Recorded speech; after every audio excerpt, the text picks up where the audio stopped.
बिना विचारे जो करे वो पछताए। वेद शर्मा नाम का एक ब्राह्मण था। उसके घर में बेटे का जन्म हुआ।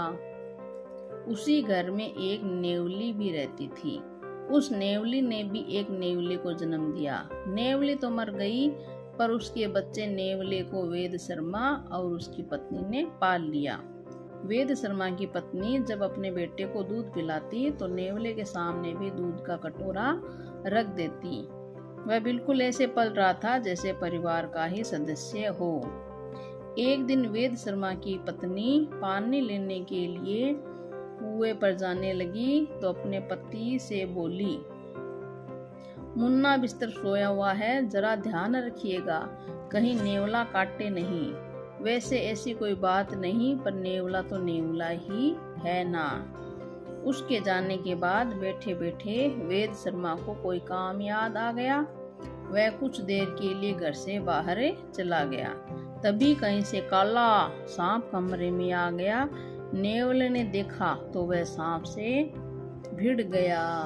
दोनों में जमकर लड़ाई हुई। नेवले ने सांप के टुकड़े टुकड़े कर डाले और दरवाजे पर जा बैठा।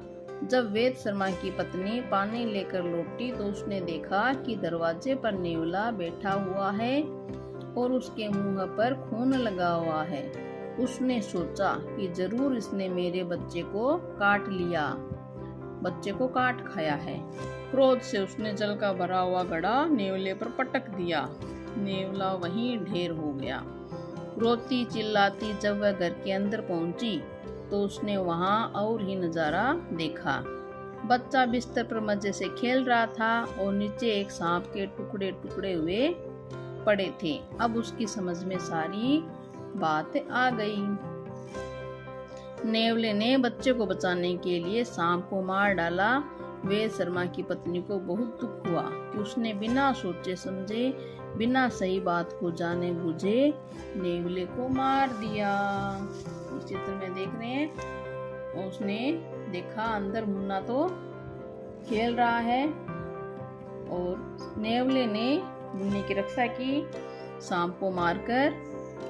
तो इसने बिना सोचे समझे, बिना जाने नेवले को मार दिया। तो हमें बिना सोचे समझे कोई काम नहीं करना चाहिए।